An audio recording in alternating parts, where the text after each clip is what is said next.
Bonjour à tous et bienvenue dans notre Zoom aujourd'hui en compagnie de Michel Maffezoli. Bonjour monsieur. Bonjour.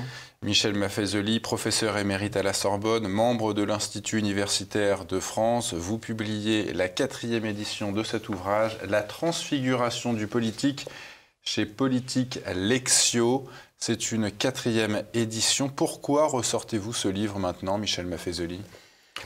Si je le dis d'une manière un peu prétentieuse, c'est parce qu'à l'époque, puisqu'en effet ce livre est paru en 92, là je le publie avec une nouvelle préface, je pense que j'avais été, je vous prie de m'en excuser, un peu prophète. Et il me semble que l'actualité donne raison à ce que je développais là-dedans. Voilà pourquoi je le publie, c'est parce qu'il me paraît d'actualité. Alors vous dites, Michel Maffezoli, que la transfiguration c'est le changement, mais où voyez-vous ce changement dans la politique aujourd'hui en France ? Je me suis, en disant transfiguration, ça prend une autre figure pour moi, hein, c'est ça. Je m'inspirais d'un de mes maîtres qui est Julien Freund, qui était professeur de sociologie et auquel j'ai succédé en 1978 à Strasbourg. Et il a écrit L'essence du politique, en montrant que dans le fond, en son sens étymologique, la politique c'était la gestion de sa propre maison, dans la démocratie grecque, dans la cité, etc.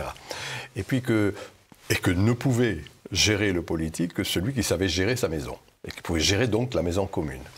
Et dans ce livre, je montre que le politique est devenu une totale abstraction. C'est-à-dire que ce n'est plus lié à ce qu'est le réel, dans le sens que donnait Julien Freund à ce terme, c'est-à-dire, dans le fond, être attaché à ce qui est la gestion proche de ce que nous vivons, mais c'est devenu une abstraction. Voilà en quel sens je parle de transfiguration du Dans politique. le sens abstraction, vous voulez dire c'est devenu de la com, la politique ? Alors, entre autres, enfin, disons, c'est devenu, dans le sens simple du terme, du lointain. Quand je dis abstraction, j'aime bien les mots à leur sens simple, ce qui s'est abstrait, détaché, désincarné de la vie quotidienne. Voilà. Alors, de surcroît, par rapport à ce que vous venez de dire, vous avez dit communication. Dans la préface, je montre en quelque sorte comment le politique est devenu une théatrocratie. Si je reprends ici le mot qu'utilise Platon, quand il parle de la dégénérescence de la démocratie, il dit théatrocratie.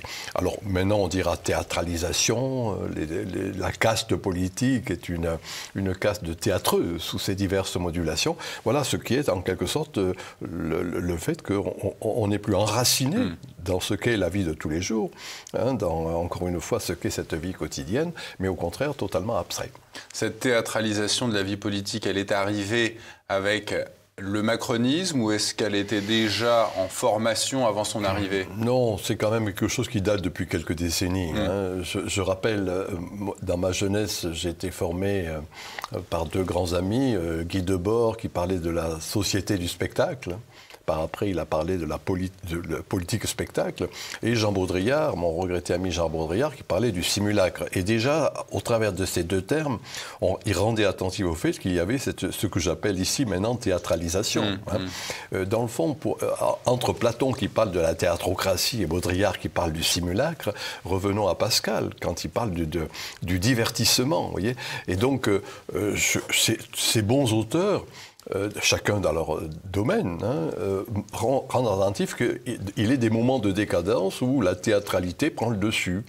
Alors, il se trouve que la caste actuelle au pouvoir depuis quelques années, et le président Macron en est un bon exemple, un théâtre de formation, et dans le fond, et je dirais d'essence, en quelque sorte. Et que quand on l'écoute parler, on sent que il a bien, dans mon village, on dit « il a bien parlé ». Mais on retient rien du tout de ce qui a été dit. Voilà des invocations, quoi. Voilà, cause toujours tu m'intéresses, si je le dis de manière un peu. C'est ce que vous appelez la politique désincarnée, en fait. Alors, c'est le mot, c'est la désincarnation, véritablement. C'est-à-dire quelque chose qui n'est pas, dans le sens que j'ai indiqué tout à l'heure, enraciné dans la vie de tous les jours. Et rappelons que quand même la police, en son sens étymologique, la cité, c'était justement ce qui était constitutif de cette vie de tous les jours. Alors, cette désincarnation se manifeste, ou est la cause et l'effet de cette théâtralisation hein, dont la caste actuelle en est l'aboutissement. Mais soyons clairs, hein, c'est quelque chose qui s'est fait depuis plusieurs décennies. Là, ça prend une forme paroxystique. Est-ce que cette théâtralisation, sa conséquence, son résultat, c'est ce que vous appelez la culture du sentiment? Non, disons que, comment expliquer cela? Quand cette grande dame de la pensée qui est Hannah Arendt parlait de ce qu'elle montre comment s'est élaboré tout au long du XIXe siècle ce qu'elle appelle l'idéal démocratique. L'idée était simple, hein. J'ai un corpus d'idées, une représentation philosophique, j'arrive à vous convaincre, vous me donnez votre voix, il y a représentation politique. Hein. C'est ça le mécanisme, il y a un ensemble d'idées et c'est ce qui fonde fondamentalement la représentation politique. Actuellement, dans le fond, il n'y a plus cette représentation philosophique, ils n'ont plus d'idées à bien des égards. Et du coup, il y a le processus d'abstention dont il faudra parler, qui est l'expression du fait que je ne me reconnais plus dans ce qui est censé être, encore une fois, celui qui est censé me représenter. Alors du coup, l'accent est mis là sur le, oui, non pas la ratio, mais le pathos, c'est ça le sentiment. Quand je dis pathos, en parlant ce mot grec, c'est-à-dire dans le fond, quelque chose qui fait que c'est les sentiments, les émotions. Vous voyez, un terme qui est un néologisme en français qu'on utilise à tire-larigot, le mot émotionnel. Voilà ce que c'est les sentiments. Avant, dans l'idéal démocratique, je suscitais votre raison. Et c'est ainsi que se fondait la représentation. Là, au contraire, dans la théâtralisation, ce sont les affects, les passions, l'émotionnel. Et il suffit de voir, d'ailleurs, gauche et droite confondues, de ce point de vue, d'ailleurs, les divers métinges actuellement, pour se rendre compte que ce qui est suscité, c'est le ventre, c'est de l'hystérie, dans le sens étymologique du terme. Et c'est plus simplement la raison. Voilà ce que j'appelle le sentiment. Plutôt que le vivre ensemble, vous utilisez dans votre ouvrage la notion d'être ensemble. C'est quoi la différence? Oh, parce que ce mot vivre ensemble, cette expression est un peu ennuyeuse à bien des égards. Et ayant eu comme formation la philosophie heideggerienne, je préfère ce mot être ensemble, Zusammensein, hein, qui est dans le fond le fondement même de toute vie sociale. Actuellement, le mot vivre ensemble renvoie trop, à mon sens, à des connotations, enfin voilà, où les diverses tribus, les diverses communautés sont censées vivre ensemble. Moi, je préfère revenir au terme essentiel, hein, qui est le fondement de toute société, on est ensemble. Restons sur une perspective, j'ai dit Heidegger, mais restons sur une perspective encore plus ancienne, Aristote, hein, zoon politikon, l'animal politique, voilà, c'est ça. Être ensemble, c'est pas autre chose. Vous évoquez la caste dirigeante, vous la qualifiez de canaille médiatique. Qu'est-ce que vous leur reprochez au fond? Non, mais attendez, on a, quand on écrit un livre, on a des coquetteries, hein, un peu quelques méchancetés, et surtout pour quelqu'un de mon âge, où dans le fond, on a des humeurs, hein, en quelque sorte, et il faut que ça sorte, ces humeurs-là. Il s'est trouvé que l'expression n'est pas de moi. Enfin, si. C'est mignon, canaille. Moi, j'emploierais d'autres mots. Non, excusez-moi, je vais dire pourquoi je l'emploie. C'est Joseph de Maistre, hein, qui parle de la canaille mondaine. Voilà, c'est de lui que j'ai retenu cette expression, et j'ai dit canaille médiatique. Voilà. Mais Joseph de Maistre montrait que canaille mondaine, voilà, c'est-à-dire trop attaché, mondain dans le sens simple du terme, non pas avoir une pensée spirituelle, mais s'attacher uniquement à ce qui est mondain, de ce monde-ci. Voilà. Et c'est en ce sens que j'ai repris cette expression de Joseph de Maistre en parlant de la canaille médiatique, parce qu'il me paraît qu'il y a dans les médias, sous ces diverses modulations, quelque chose qui est de l'ordre de surfait, de peu d'intérêt, qui ne touche pas véritablement ce qu'est justement cet être ensemble. Et c'est en ce sens que j'applique même parfois je suis encore un peu plus méchant, je dis la médiocrité de la médiacratie. Vous voyez, pour indiquer qu'il y a là un pouvoir médiatique, sans que cela soit, là encore, véritablement enraciné dans les préoccupations populaires, dans la sagesse populaire. Vous dites dans votre ouvrage qu'on baigne en pleine moraline, on est dans le moralisme, c'est, dites-vous, le moment où naissent les discours démagogiques, tous pétris de haine, de ressentiment et de xénophobie.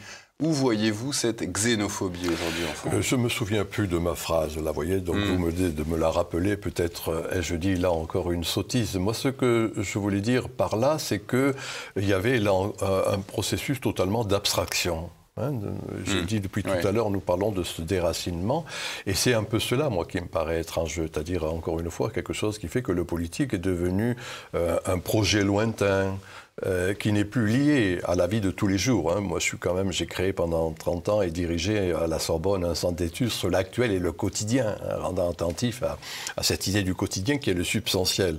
Hein. Je rappelle que dans l'évangile de Matthieu, donne-nous notre pain substantiel, que l'on traduit par notre pain quotidien. Mais le quotidien, c'est le substantiel. Là. Et donc, il me semble qu'actuellement, le ressentiment politique n'est plus attaché à ce quotidien, à ce substantiel, mais est totalement abstrait. Alors, vous reprenez une citation de Victor Hugo, « Rien n'est plus fort qu'une idée dont l'heure est venue ». C'est quoi l'idée de notre temps à nous aujourd'hui ? Pour moi, oui, c'est vrai, mais pour moi, c'est quelque chose qui va renvoyer, je l'ai dit 2 ou 3 fois depuis tout à l'heure, à la sagesse populaire. Là encore, je vais revenir à Victor Hugo, mais bien avant Victor Hugo, montrant que quelque chose était inéluctable, que ça correspondait à ce qu'étaient justement les racines de tout être ensemble, c'est saint Thomas d'Aquin, hein, « Omnis autoritas a populo ». Toute l'autorité vient du peuple. La souveraineté, on dirait, parce que le mot autoritas, c'est difficile à le dire en français, mais en latin, autoritas, c'est ce qui fait croître. Hein, par exemple, c'est un bon auteur, celui qui fait croître vos idées. Eh bien voilà, moi je pense que rien n'arrête une idée dont le temps est venu, c'est-à-dire le fait que, quoi qu'on l'ait méprisé, le peuple redevient d'une actualité touchante et flagrante actuellement. Voilà, en quelque sorte, se dit ça. Alors, puisque vous venez de citer cette phrase de Victor Hugo, il y en a une autre qui me plaît beaucoup actuellement, qui dit « Le symbole du peuple, c'est le pavé ». On marche dessus jusqu'à ce qu'il vous tombe sur la tête. Voilà. Et donc, d'une certaine manière, pour moi, c'est un peu ce qui va se passer actuellement. Quand vous dites que le génie des peuples est avant tout spirituel, dans le cas de la France, est-ce que vous pensez au catholicisme ? Moi, je vous prie de m'en excuser, là-dessus assez maurassien, hein, c'est-à-dire que je considère, tel que Maurras l'avait développé avant que l'Action française soit condamnée, montrer que le catholicisme, c'est justement ce qui structurait, à bien des égards, la France. Et oui, j'ai tendance aussi à croire qu'il y a là, dans ses racines catholiques, je ne sais pas pourquoi je dis j'ai tendance à croire, je crois fondamentalement qu'il y a dans ses racines catholiques quelque chose... Ne soyez pas nuancé, Michel Maffezoli. Non, je suis un vieux monsieur. Donc, je suis obligé d'être prudent. Alors, vous dites qu'on a un retour à l'idée de souveraineté du peuple, mais en même temps, vous dites le point nodal des soulèvements populaires, c'est le spirituel. Est-ce que vous pensez que les gens ne sont pas totalement sortis de l'idée du spirituel ? Non, ou alors plus... Enfin, non et oui. Enfin, ils sont sortis, une certaine classe est sortie, hein, les gens de mon âge, si je puis dire ainsi. Hein.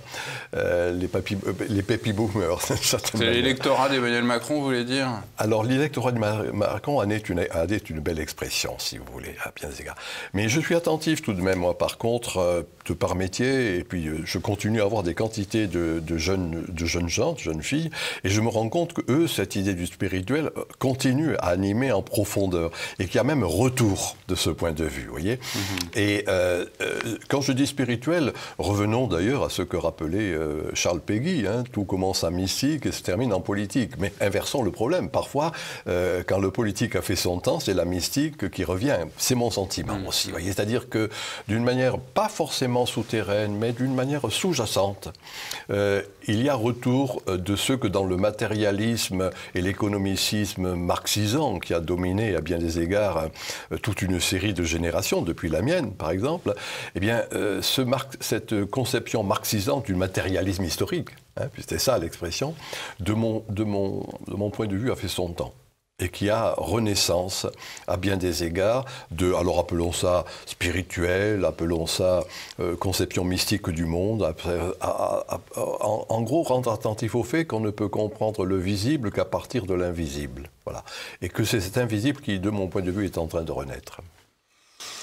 Vous dites que c'est dans les plateformes libertaires qu'il faut rechercher la reviviscence de la vie. C'est quoi ces plateformes libertaires ? Si je puis vous donner ici un de mes dadas, on a une idée dans sa vie. Hein. J'ai cité Heidegger tout à l'heure et j'ai cité Hannah Arendt d'ailleurs qui rappelle on a une idée dans sa vie. Après on brode autour de cette idée. Moi j'ai une idée dans ma vie que j'ai formalisée dans ma thèse d'État dans les années 70, c'était le pouvoir et la puissance. Hein, le pouvoir institué et la puissance instituante. Parfois ça marche.